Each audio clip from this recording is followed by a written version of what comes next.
Hello, my name is Joe Ebner, and I am the Chief Medical Officer at Speare Memorial Hospital in Plymouth, New Hampshire. This is a COVID-19 update intended for the residents and the citizens of Central New Hampshire and the greater Plymouth community. Today's date is March 10th, 2021, and I want to start by giving you a little snapshot of the current state of COVID in our community. This is as of the 7th, the most recent information I have. As of March 7th, statewide, the 7-day positivity rate for COVID testing is 3.7%. That's been a pretty stable percentage over the past month or so. In Grafton County, the 7-day total test positivity rate is 1.2%, which means when you look at Grafton County, 1.2% of the tests that are done for COVID come back positive. For the 7-day average, for the first week of March, for Speare, the rate is about 6%. We certainly acknowledge that there is still COVID in the community. However, across the state, the number of hospitalizations is decreasing, the number of deaths is decreasing, and at Speare, we continue to have only 1, 2, maybe 3 people at any given time hospitalized with COVID. Certainly, those patients are kept in an area where the care team keeps them confined from other folks, so the rest of the hospital is safe and operating as usual. Well, this week, it feels like spring is here, and with this is a tremendous hope. Those cold, chilling days of February are now behind us. The snow is melting at a rapid rate. We anticipate the green grass and the robins returning soon. And so it's with this hope that I also want to share with you the most recent updates I have for you about the COVID-19 vaccination process. When I consider the lifespan of the COVID-19 pandemic, we are now 1 year in its making. Initially, we were focusing across the world and across this country on containment. We were hopeful that we could contain it on the West Coast or that we could contain it in New York. This summer, that moved from containment to more of an isolation and quarantine and testing mode, where individuals were asked to isolate or quarantine, and testing ramped up so that we could get a handle on how much COVID-19 was in our community.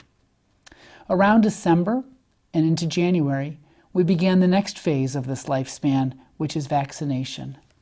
We are now 3 months into the vaccination phase, and we're coming near the end of phase 1. As you may recall, phase 1 had 2 stages, stage 1A for healthcare and long-term care and first responders, and then 1B included those over 65 or those younger than 65 with certain high-risk comorbidities for severe COVID illness. I am happy to say that this upcoming weekend, March 12th, begins phase 2. For more information about how to access the vaccine, please access the information printed on the bottom of the screen, newhampshire.gov, COVID-19. If you're having difficulty, you can always dial 211. For the teachers in our community, now is your time. Thank you so much for what you've done for our students this fall, the efforts you've made to keep some sense of normalcy for the kids, but you're now in phase 2A as New Hampshire works to vaccinate all of you working in schools serving K through 12. Also, for those of you who work in childcare, Head Start, and early Head Start programs. And for those of you working with youth recreation camps, you are now eligible as of this weekend for vaccination. I know that for those of you that are currently working in the schools, your administration should be reaching out to you with a date in the near future for being vaccinated against the COVID-19 virus. On March 17th, 1 week from today, registration starts at the state level for those of you that might be included in this phase 2A. This is for being vaccinated either at the fixed sites around the state or the hospital-run public clinics. More information can be found on the New Hampshire website. March 22nd is when the vaccination starts across the state for those of you that register through this state website for either a state site vaccination or the public-run hospital clinics.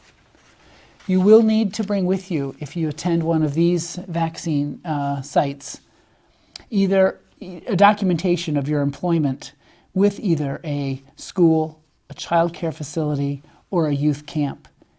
They will accept, you'll need to bring your ID, as well as either a check or a payroll document or a contract that has been dated within the last 60 days, showing that your employment with that school, child care facility, or youth camp. Alternatively, you could bring a letter printed on letterhead from your employer that you meet the 2A eligibility. Lastly, if you want, you could bring a photo ID card issued by the school, child care facility, or youth camp that would document that you're a current employee. More information about that can be found on the State of New Hampshire website. Just for a minute, I'd like to talk a little bit about the vaccines. As I talked in my last message to you, we know that the Pfizer and the Moderna vaccines, which came out in December 2020, were using the messenger or the mRNA vaccines. The mRNA vaccine is a message that was injected through the vaccine site that then was a recipe for your body to make the spike protein. And the spike protein is that protein that your body will identify and develop antibodies against, so that when you come in contact with the real COVID virus and that spike protein presents itself to your body has immunity against it. Well, now we have a third vaccine that is in our community. It is called the Janssen vaccine, also Johnson & Johnson, same thing. This vaccine is slightly different. It uses inactivated adenovirus vaccine. The adenovirus vaccine is the common cold vaccine. And what they've done in this vaccine is they've taken that common cold virus, they've inactivated it, and they've put the mRNA into this virus, this inactivated virus. Then when you get this shot, the body does the same thing. It takes up that virus, that messenger RNA instructs the body to make these spike proteins, and the spike proteins then cause an immunity response, so that an antibody response, so that your body then has this immunity against the natural COVID virus. Let me just state on behalf of the medical community, the new COVID-19 vaccines are safe. They have been subjected to the same rigorous scientific studies that other vaccines have undergone. They have undergone the same review by the FDA and the CDC as well. The trials testing these 3 new vaccines have been held to the same scientific standards as other vaccines and have been licensed for use through the FDA. What's different is that they were, because of their emergency need, they were put through as an emergency use vaccine. And so in an effort to get these vaccines to market quicker, something had to be sacrificed. And what was sacrificed were the long-term data on protection, ongoing protection, and outcomes after the vaccine. However, so far, based on the vaccine trials and real-world use, there have been no concerning safety issues identified with any of the COVID-19 vaccines.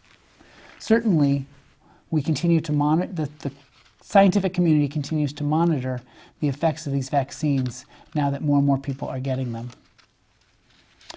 None of these vaccines contained chemicals that are used as preservatives, like thimerosal. The vial stoppers from all of these vaccines are not made with natural rubber latex, and there are no eggs used in any of the manufacturing. Those are common concerns among people getting vaccines. If I can just tell you for a minute about the Johnson & Johnson vaccine, it was later to market than the other two, but it is more stable and it's easier to store prior to giving you the vaccine. It does not need the deep freeze that the other two vaccines need. It's stored at normal medication refrigerator temperatures, and it's given as a one-shot injection instead of two, 3 to 4 weeks apart. This will certainly make it easier to vaccinate a population of people when we cut down the number of injections that are needed. Currently, all of the COVID-19 vaccines are equally effective at preventing symptomatic disease, severe COVID-19, hospitalizations, and deaths related to COVID-19. The vaccines all share the common concern that these have not been studied in children under 16, and so we do not yet have an option for that population. How effective are these?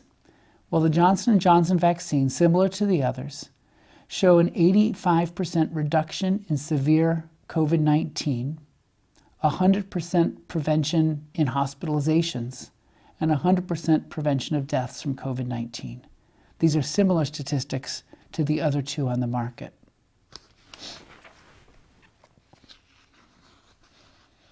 Given the very high vaccine efficacy of all the COVID-19 vaccines at preventing symptomatic disease, hospitalizations, and deaths, they are likely that they will also help prevent asymptomatic infection and transmission, but we do not yet have those reliable numbers.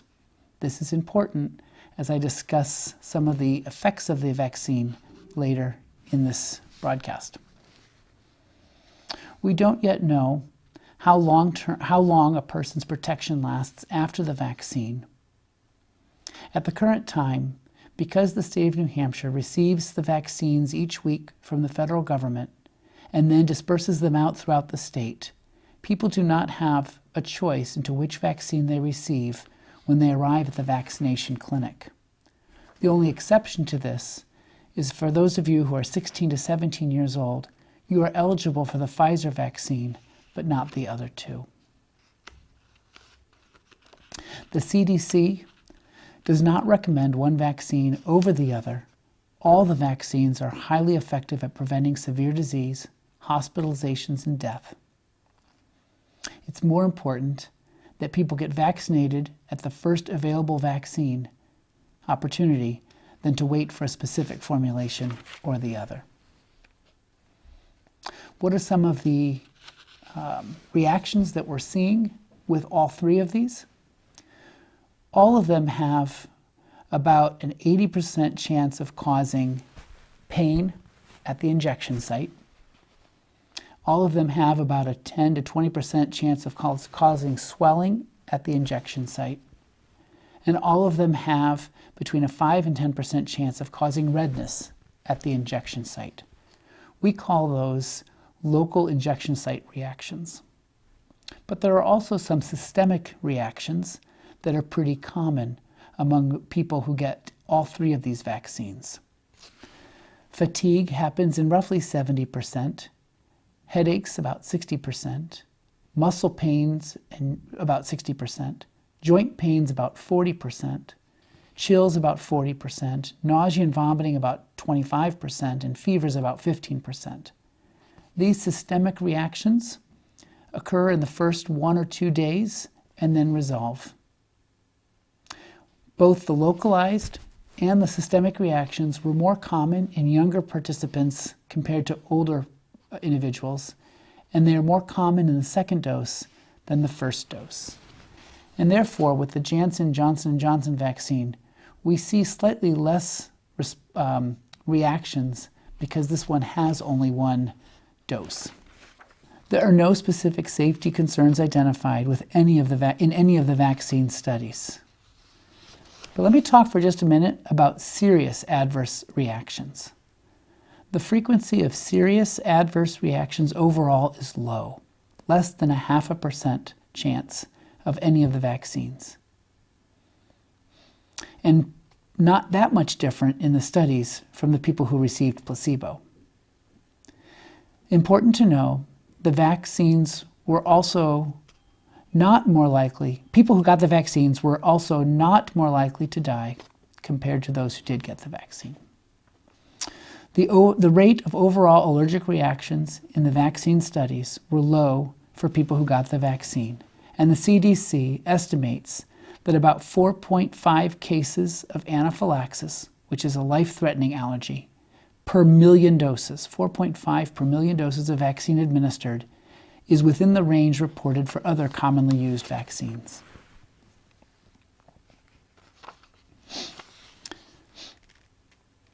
If you receive, or when you receive the vaccine, for the next 1 to 2 days after that, you may have some of those systemic reactions.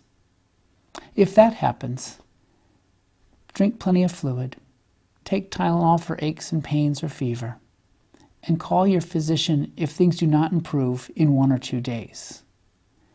You should know that respiratory symptoms like cough, sore throat, shortness of breath, as well as loss of taste and smell, are not related to a vaccine reaction. And if you have these, you should isolate and be tested for COVID-19. Other information about vaccination: COVID-19 vaccines will not cause a person to test positive for any of the tests that test for COVID-19. Also, if you were someone that had the COVID virus back in the fall, let's say, previously infected individuals may receive additional protection from receiving the vaccine. And so we do recommend being vaccinated even if you already had COVID-19.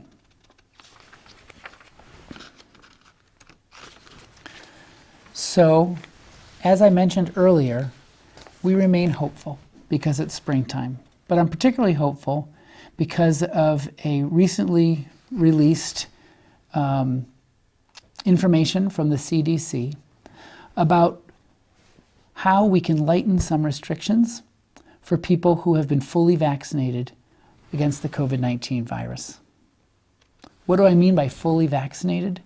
Fully vaccinated individuals are folks that are over 2 weeks after they have received the second dose in a 2-dose series, or after 2 weeks after they receive the single dose in the single-dose vaccine. Once you are 2 weeks complete from the dosing, you are now considered fully vaccinated. Fully vaccinated people can visit with other fully vaccinated people indoors without wearing masks or physical distancing. Fully vaccinated people can visit with unvaccinated people from a single household who are at low risk for severe COVID-19 disease indoors without wearing masks or physical distancing. Fully vaccinated people can refrain from quarantine and testing following a known exposure if you remain asymptomatic. What does this mean? This means if you are a parent or a grandparent who has been waiting for a year to see your grandchildren, and you've been fully vaccinated, that you can go visit, hug, have dinner or lunch, and spend time with your grandchildren, assuming that no one in that household is at high risk for serious COVID-19 disease. This means that you can get together again with friends, so long as they are at low risk for severe COVID-19 disease. And it means that those of you who are friends and family who have been fully vaccinated, that you can get together freely indoors and continue as we progress through this COVID journey together. However, there are some things that fully vaccinated people should continue to do. We do need to continue to take precautions like wearing a well-fitted mask, physical distancing, and frequent hand washing in public places. We do need to continue to consider those around us who might not be vaccinated and at risk for severe disease. And so to be careful around these people by masking and maintaining social distancing. We do need to continue to avoid medium and large-sized in-person gatherings. It's important that even if you've been vaccinated, if you have symptoms of COVID-19, you should be tested. It's important that you follow the guidelines set out by your employers, and it is important that we continue to follow the CDC and our local New Hampshire Health Department when it comes to travel requirements and recommendations, period. There are some states that are starting to open up commerce. This is not yet recommended by the CDC and has not yet been a stance that has been taken by New Hampshire. I am hopeful that in the ensuing months, as we continue to see vaccine administration rise, COVID cases decline, hospitalizations and death from COVID decline, that we will open up some of the restrictions that were put into place about a year ago. And I remain hopeful that probably at some point this summer, we'll be able to have more business as usual. I want to thank all of you who have worked together in our community to isolate, distance, to support each other through what's been a very difficult year for many. I hope to provide some hope to you that I think we see a light at the end of the tunnel, and that I believe that by sometime in the next number of months, things will open up and return. And until I talk to you again, stay safe and be well.